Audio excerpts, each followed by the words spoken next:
A lot of great entrepreneurs are not the most educated.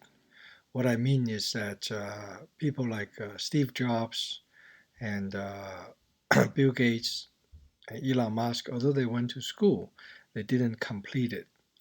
On the other hand, there's a lot of people in schools who are in great institutions who become idea men, okay, or idea woman, idea person, whatever. Idea person is basically someone who's full of good ideas, but does not know how to focus. And we'll explain why this phenomena is created, and we'll try to explain how to cure the problem. Idea man basically needs to know seven things. Okay, I used to be a idea man, and I know how idea man, idea people are created. Idea man needs to know seven things, and we'll come back to explain this. And then we'll discuss the method for turning a idea man into a true entrepreneur to help you have focus. Okay. And first of all, the important thing for an idea man to know are the following. Number one is that when you're trying to start up, when you try to have a business, the core is to create value for the audience, okay, and to make money. So there are three keywords: value, audience, and money. Value without audience is not value, okay? And if you don't make money, then it doesn't matter who you want to please. You won't be lasting very long. We'll talk about what is value, and we'll talk about what is effect. Okay, and we'll discuss what needs to be done to pick the audience. Idea men actually have the hardest time picking audience, um, and it's important to know that if you don't do it, then if you base everything on your book knowledge, you try and you try to get lucky or you guess something, it will never be right because I'll explain that the system is rigged. Okay? And the last one is that uh, you must know that it takes a lot of money for you to try to make money. Okay? And hopefully, if you understand the 7 point, idea man can be turned into an action man. The important thing for an idea man to act is to understand that any business is hard. So you just have to pick one and stick with it. Choosing a good business is important, but not a lot of people have the wisdom or have the knowledge at the beginning. So instead of asking, is this idea good? Is that idea bad? Uh, if you want to start, then just start. Uh, the second thing is to understand that entrepreneurship is a very long, what I call lonely strive, loneliest striving. It's a very very long process. At the first time you start, for the first 3 5 years, it's typically just to learn. It's just to fail. If you can survive beyond that, that's a miracle already. So don't worry about collecting the best sod that you have. Uh, Number 3 point is that a lot of people is trying to figure out the meaning of their lives. Okay, they're young or they're having a midlife crisis. They want to know what is the meaning of their life, and so they keep thinking. They keep soul searching. I know that thinking exercise. Well, the meaning is to find your loneliness. Is to find what is the only thing that you can do that's better than everybody else. So it's not going to be everything. It's not about what you know. It's about what you can do better, what you can make better than anyone else. Okay? And lastly, the first try is always a failure. So don't worry about, you know, spending all the time to make sure that your first try is a success. That's ludicrous.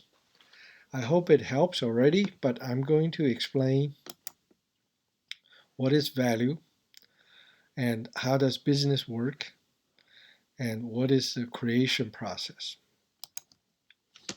Now, the first thing about how a business works that a lot of people misunderstand is that a business does not just get paid for a fair price by its uh, audience. Okay, you don't just make something and ask around, hey, do you want it or not? And then somebody say, oh yeah, I want it, and they pay you something. That's not true. Okay, that's not true. There's a lot of reason why this is not true, but we don't want to spend all the time talking about it. A business is where you target your audience and you make a crown for them. You make something super expensive. That's how they can value it. That's how they can think, oh, that's worthy of me to have. And then they will pay you a fraction of the cost. Okay? In a real business, you have a factory with a lot of people, and you have to pay a lot of salaries and land rents and taxes and all that stuff. You spend many, many years until you can get to a point where you can give value to your target audience, and the audience will give you a little bit of back. So the value is way over the price that they pay. This is a margin, okay, for the end consumer. And the margin for you is the difference between your price and unit cost. And so how do you make money as a business? The business only makes money by scaling when you have many, many people as your target audience. And that's where the multiplied by n comes from. So the second thing we're going to talk about is effect. Okay, what is the effect?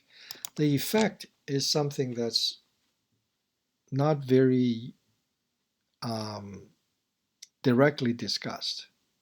Okay, uh, for example, a tool like a screwdriver, it has a function. The function is to turn screw heads. It has an effect. The effect is it can join two things together, and the two joined parts will last for a long, long time. And you do this for about $2-3 worth of cost, and that's the value that the end customers perceives. When people buy a screwdriver, they don't just buy an object; they buy the ability to uniquely form joining parts, to uniquely fix parts to parts. Okay, and a lot of people think, oh, if is this useful for you? A lot of things are useful for people. If you give me a brick, I can use it in 1,000 different ways. But what is the effect? For different people, a piece of brick would have different effects. Okay, you can use them to smash windows. You can use them to hold a piece of paper on the table. You can build buildings with it. Uh, the effect is what people value. Okay, and what people value depend very much on the people. Okay, let's say if I want to hold a piece of paper on a table, I would pick a rock, I would pick a brick. But somebody who is different from me, they may want a golden statue of an elephant to hold that. Okay, and they value that. They value the artistic expression, whereas I value the low cost. I value the pragmatism. I value the simplicity. Okay, different people have different values. So if you want to sell me a statue as a paperweight, as a paper holder, I wouldn't want it because it's not that I can't afford it. It's just I want a simpler solution for that. That's what I value. I value myself as being the person who can find a simpler solution. So you must find the audience. A value without the audience is totally irrelevant. Okay? If you want to give your grandma a gift and you can't give the same gift to your maternal grandma, they like different things. They have value different things. Okay? So value is very much determined by audience. And when you start, you cannot just try to make something and hope that you get people. This is what I call the startup dive curve. The startup is a diving process where you go down the business world to find if your value is accepted by the audience.